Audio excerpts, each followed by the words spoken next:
Hi, welcome to the video. Today, I wanted to show you guys how I learn from reading Wikipedia articles. I ran into this topic called Granger Causality. I was looking into this strategy, trading strategy, and I was using a correlation matrix to try and find, alright, which of these variables affect other variables. We have this big matrix of A, B, C, D, and E against A, B, C, D, and E. And of this big matrix, you calculate the correlation coefficients, and you just look through and you say, alright, which ones are big, right? Are they very positively correlated, negatively correlated, or not at all?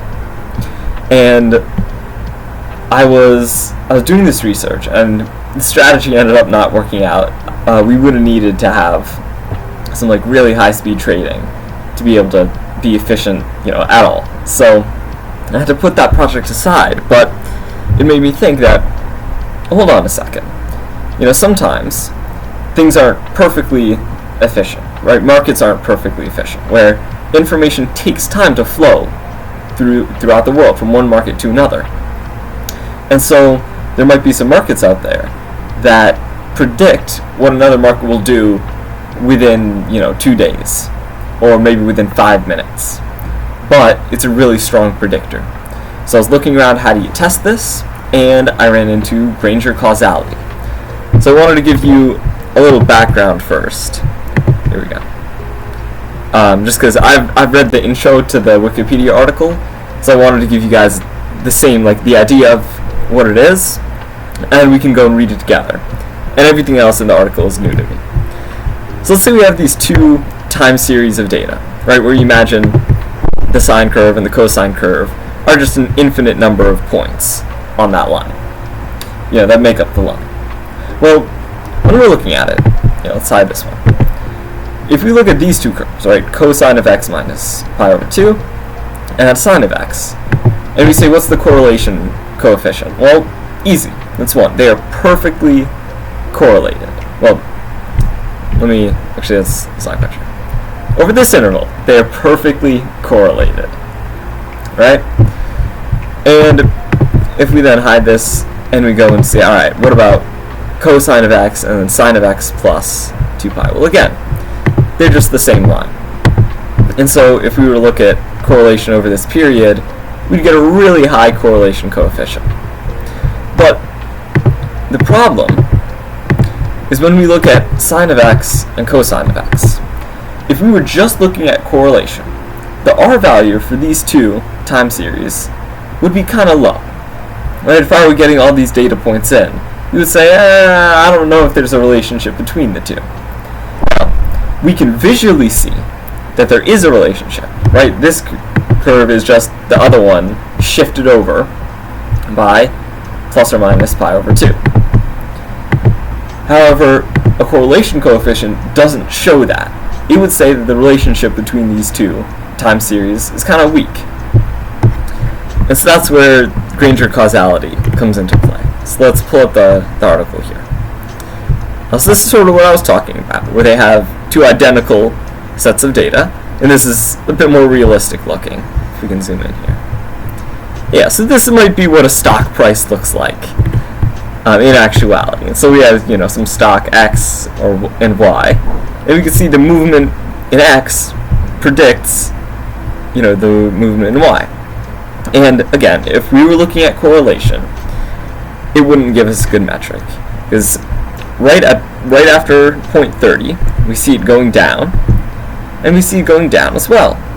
But then at point, we'll say 33-ish, we see a big spike in the value of Y, but a big decrease in the value of X. And so before, right at point 30, they were both going down together, but now they're going opposite ways.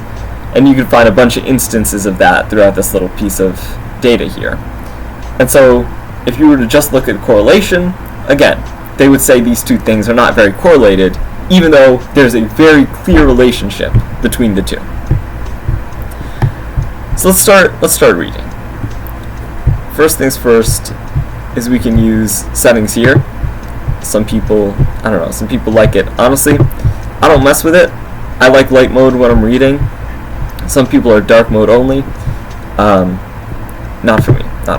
Also, bigger text, really, really good hack. Usually I just hide this and then zoom in a bit. So, yes, Granger causality is a statistical hypothesis test for determining when one time series is useful in forecasting another. Alright, so yeah, that's pretty much what we said. It's a statistical method, and it's just testing whether two time series of data are related. So let's keep reading here. Regressions will reflect mere correlation, but Clive Granger argued that causality in economics could be tested for by measuring the ability to predict the future values of a time series using prior values of another time series. Yeah, so this is exactly what we're trying to do. And especially in economics, a very powerful tool to have. So we're going to look through and a bunch of Latin stuff here, which, you know, if you want to know, you click on the links. But what I really wanted to go down to is here. Using the term causality alone is a misnomer, as Granger causality is better described as precedence, or as Granger himself later claimed, temporally related. Rather than testing whether X causes Y, Granger causality tests whether X forecasts Y. And that's a really, really good thing to know, right? It's a very important difference. We're not saying that X causes Y, we're just saying it can predict it, or it can forecast it. Or, you know, use the word precedence, or they're temporally related. Right? It's like saying, oh, you know, an increase in temperature causes an increase in shark attacks. Right? That's the classic example of, you know, correlation is not causation. Where you see, oh, the weather gets warmer, right, from January to April-ish, weather gets warmer, and then all of a sudden we start seeing an increase in shark attacks. Right? The heat does not cause sharks to attack more people. The heat just causes people to go out to the beach more, and because there are more people out in the water, there just happen to be more shark attacks. Right? The actual temperature has nothing to do with causing more shark attacks. It just forecasts when there might be an increase. So yeah, that's the classic example of correlation is not causation. Everyone says, you know, heat and shark attacks. So let's keep reading here.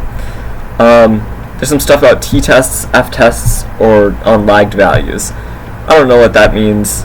Statistically significant, not exactly sure. I just know that means it has to be like above a threshold of some kind. Still learning this stuff. I'm taking my first statistics class right now, actually. We're learning some basic stuff, so a lot of the background you actually don't need to know. But if you get curious, you can always click on those articles. One of the other things is a lot of limitations. Where is it? That's the last part. So, Granger causality does not account for latent confounding effects, does not capture instantaneous and non-linear causal relationships. Maybe it's casual. No, it's causal. Though there have been several extensions that have been proposed to address these issues. So this is something important to note, because you need to know limitations of what you're doing. Right? You can't just use this for everything. There are limitations. But if you're using Granger causality and you have a case where you know it won't be effective, this is the time where you would go, you click on this citation, you go to this paper, you read the paper, you read their references and find more papers. That way you're able to improve the system you're using and improve your Granger causality. Okay, so here we go. Intuition. I kind of skipped that one. Underlying principles. This is the one that I actually really liked. So, Granger defined the causality relationship based on two principles. The cause happens prior to the effect. Makes sense, right? The movement in X happened before the movement in Y. The cause has unique information about the future values of its effect. So, yeah, given these two assumptions about causality, we had this hypothesis for identification. Okay, so let's break down this formula. This is a big, kind of nasty formula. Let's look at it. Okay, so we have these two things, two functions of P, where P refers to probability. Alright, first thing to note, we're saying the probability of what's in here is not equal to the probability of what's in here. That's our hypothesis. A is an arbitrary non-empty set. Okay, so A just has some list of numbers in there. It's non-empty, and we know it's a set.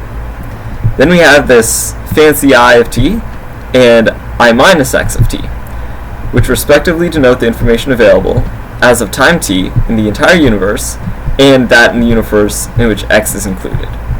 Okay, so we see I of t here, so this is all the information at time t. It's like, on March 4th, when I'm making this video, of the entire universe that we can get. Or it's over here, where it's all the information on, time t, in this case March 4th, without x. So let's keep reading. If the above hypothesis is accepted, we say that x Granger causes y. Alright, so let's break down the formula with the mathematical notation. So we say the probability of y of t plus 1, so that means the next value of y, so the future value of y, exists within A. Now, unfortunately, they don't say what A is. Wikipedia is a very good resource, but it being open source, it's not perfect, right? A textbook might be able to explain this better. But we're saying, alright, there is some future value of y that exists. That's what this little symbol means, right? It's an element of the set A. And then we have this bar, and then I of t. Not really sure what the bar is. I know in programming it's the pipe symbol, and you can use it for commands in bash and shells, but that's something else. Topic for another day.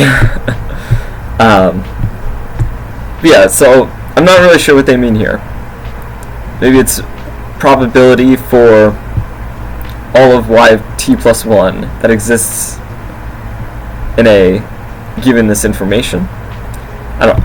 The only thing, what stood out to me, is even though I don't fully understand the whole formula, is the only difference between the left side of the equality and the right side of it is that we're using different set of information.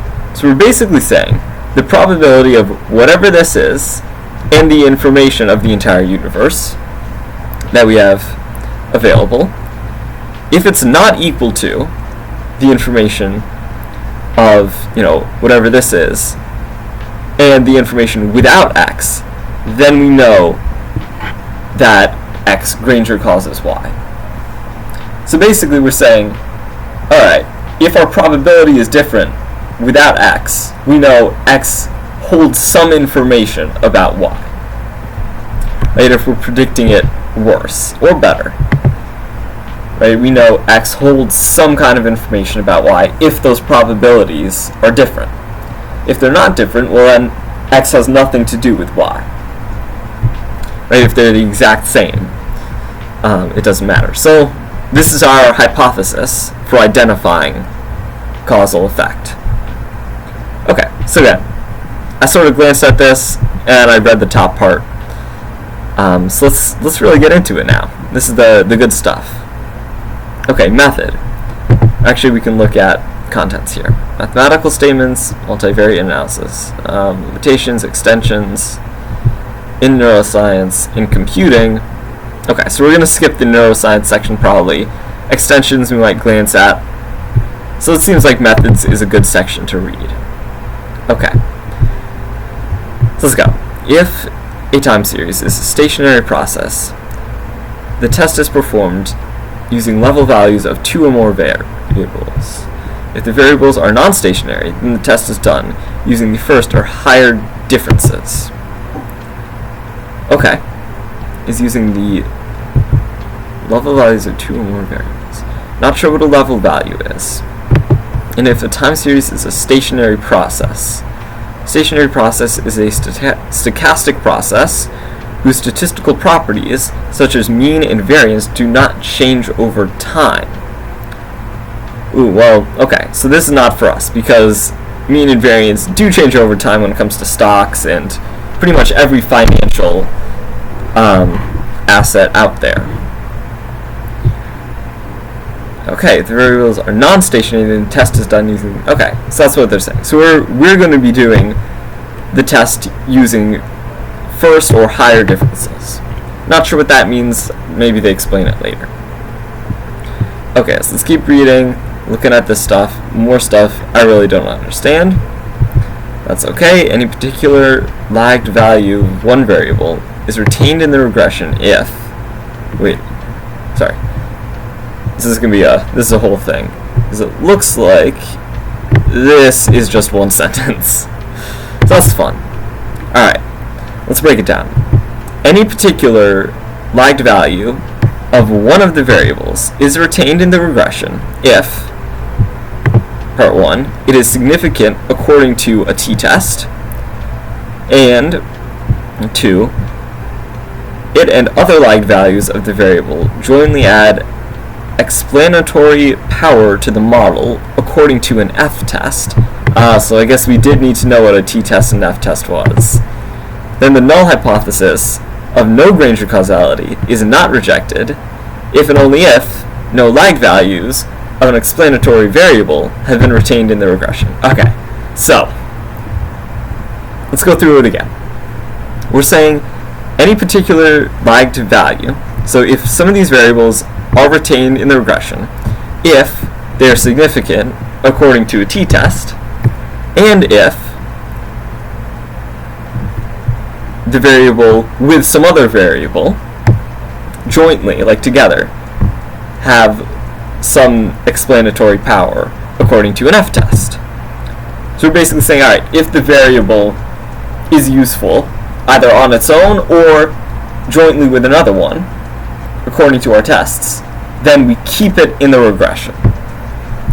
And we say the null hypothesis. So the null hypothesis just says the opposite of what is a hypothesis, which is the opposite of what our current one is. So up here, where is it? Here. So up here, we would take this formula, and we would apply a not operation to the whole thing. And we would say, okay, the probability of the left side is equal to the probability of the right side. That is our null hypothesis. So if we go back here, we say the null hypothesis of no causality is accepted, or in this case not rejected. Actually, I don't know if accepted and not rejected are the same thing, so we'll stick with not rejected.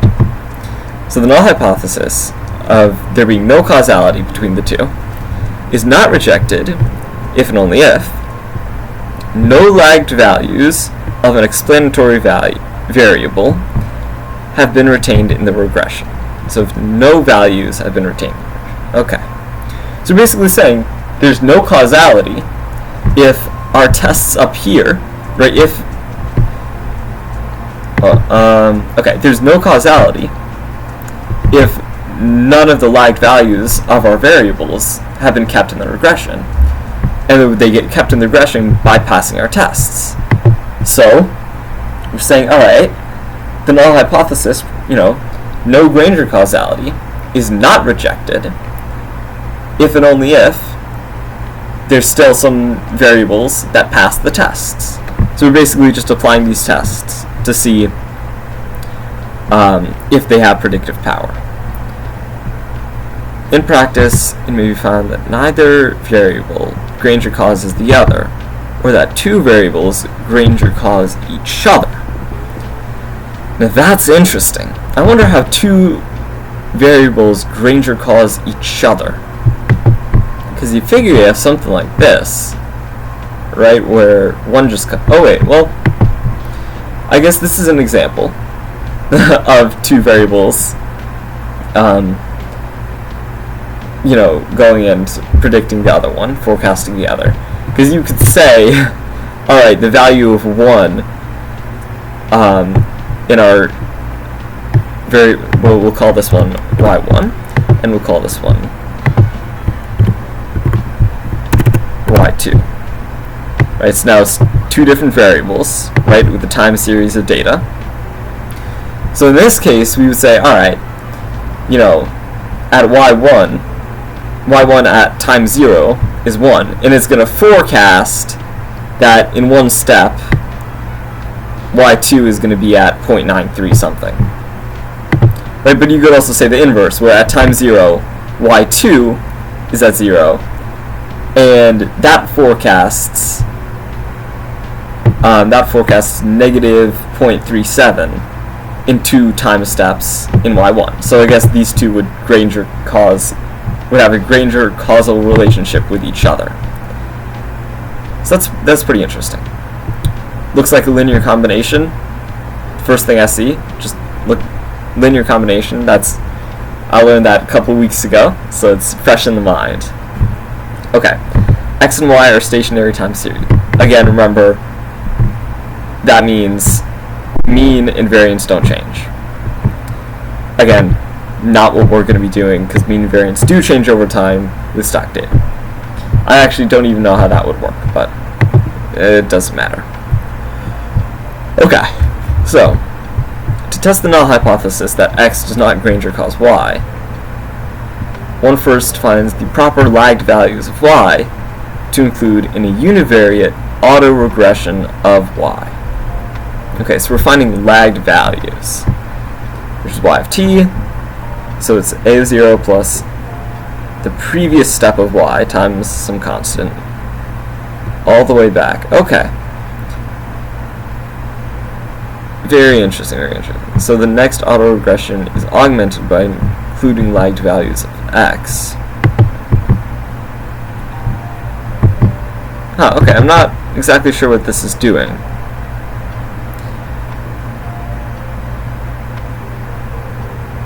Alright, so we basically have the formula above down here, and then we're adding in a linear combination with the time values of x, where it's x times a constant plus the next step in x times a constant plus the next step all the way over, plus an error,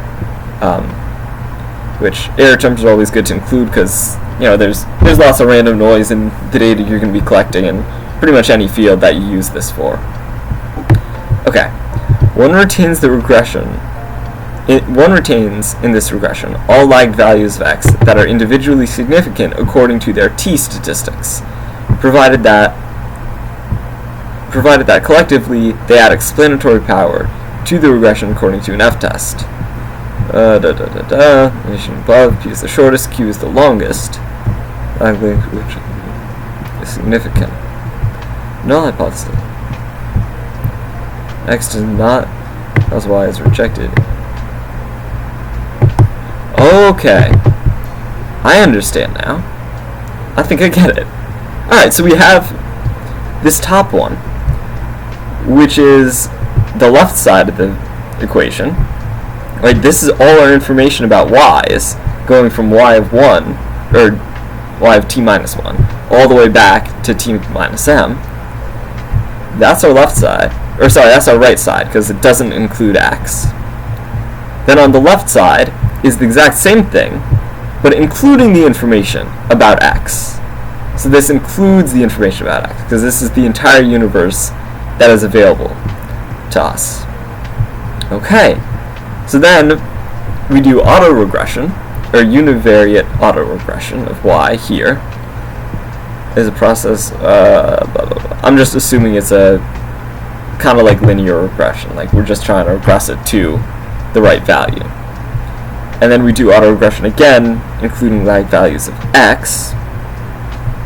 Okay, so when it's doing the regression, we're trying to see if it adds explanatory power and if it's significant according to t-statistics and an f-test. But what I think I understand at a high level is we're just seeing, you can think of like BP and all the way to BQ, all those B values as weights of X values. And if all of those go to 0 during the regression, that means that they're essentially random noise, and during the regression we sort of throw them out, because they don't help predict the value of y well. But if they do help predict it, then we keep them and their weights will be non-zero. But, they won't be perfectly zero, but they'll be very small compared to, maybe they're like 0.5 would be significant. Or actually, I don't even know. I've never done an autoregression. I'm not sure what it is. So I couldn't tell you what values are significant or not. But the point is it'd be closer to zero than a significant value. Yeah. Those actual numbers are probably in t-test and f-test, where it's like, alright, this is the threshold for what's significant or not. Then we have multivariate analysis with vector autoregression. Alright, so I'm not going to spend a bunch of time going into this, but it sounds like it's basically the same thing, but you do a vector instead of just a scalar. So all of these would be vectors of multiple variables, and they say here you get a matrix at the end, where A of t is a matrix for every time, or is that tau? Might be tau. Yeah, for every tau. Okay. Limitations. Non-parametric test. The both linear are appropriate with causality in the mean. However, they're not able to detect Granger causality in high moments, i.e. in the variance. I'm not sure what high moments mean, or higher moments mean, or in the variance. I know what variance is, but not in the variance. So non-parametric tests are used to address this problem. Do not involve model assumptions such as linear autoregressive.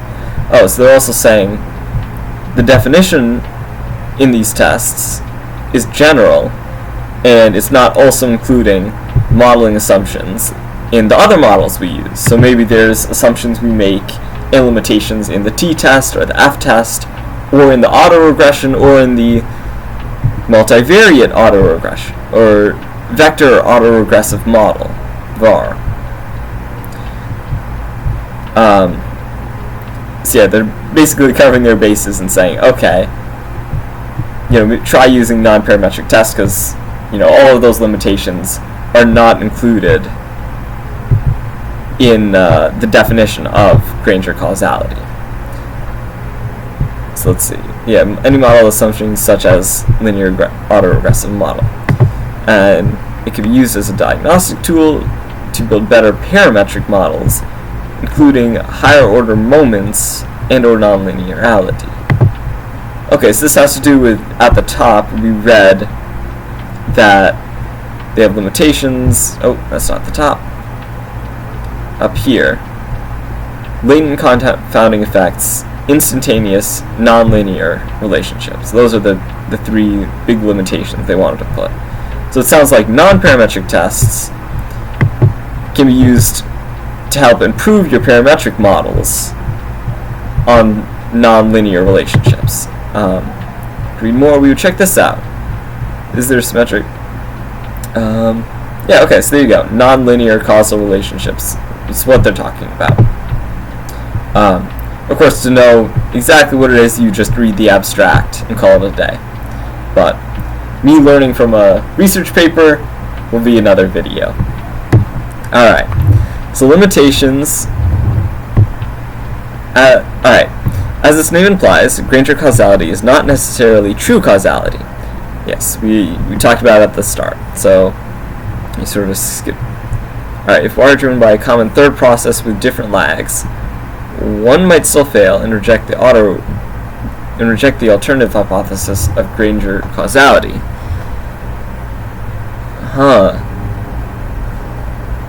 Reproduce missing. Interesting. So they're saying in this part, if there are three variables, it could really mess you up because it predicts where, like, variable z predicts both x and y. And so the lags, one might still fail and reject it, but then manipulation of one of the other ones. Oh wait, what?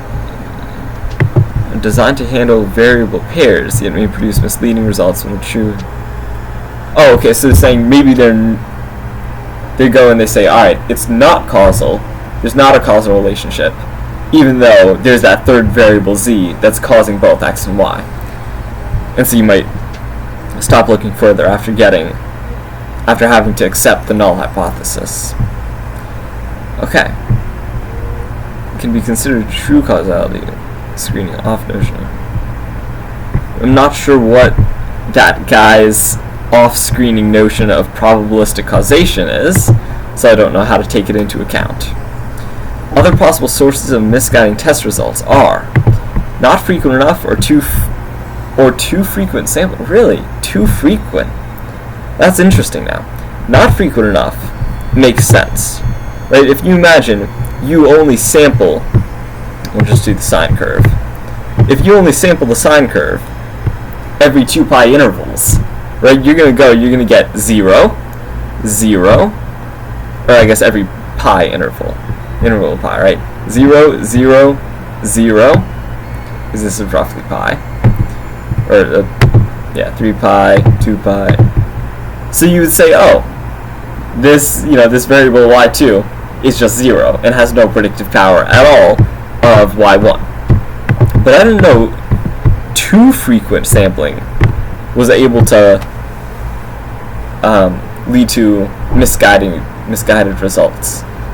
Nonlinear causal relationship. Yeah, it's kind of like using linear regression on a quadratic piece of data, or like a quadratic relationship, where maybe it works, but when you start predicting values further and further out, your linear relationship's going a straight line, but then the parabola is going straight up, and so you get worse and worse and worse results the further you go. So maybe that's what they're talking about here, a similar kind of idea. Time series non-stationarity and nonlinearity.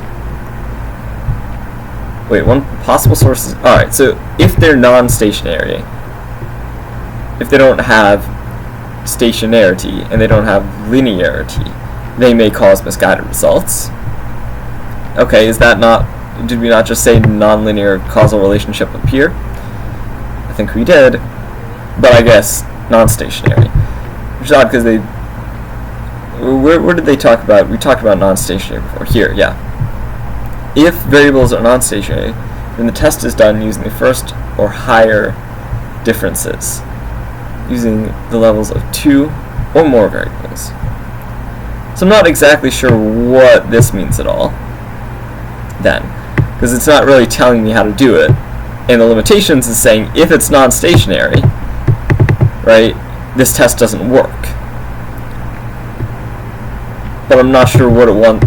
I'm not sure how to use this Granger causality if it's non-stationary, because I don't understand this. So I'll have to go back and do some research into here. So let's go back to limitations. What's the fourth one? Existence of rational expectations.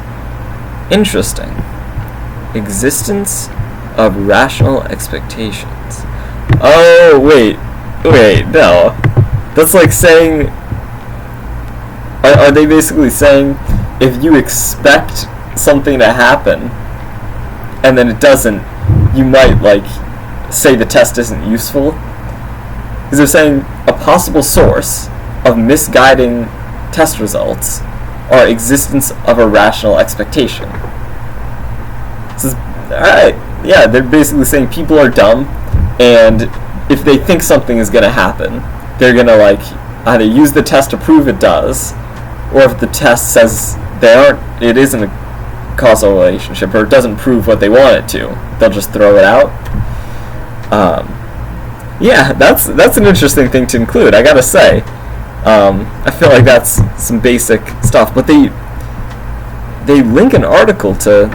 Let's check this out. They link an article to a Granger causality specific thing. English, please.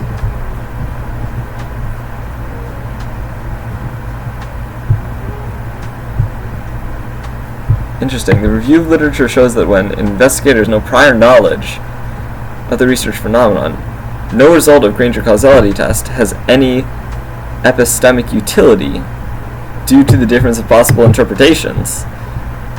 So you're kind of saying it's useless, right? Oh wait, hold on.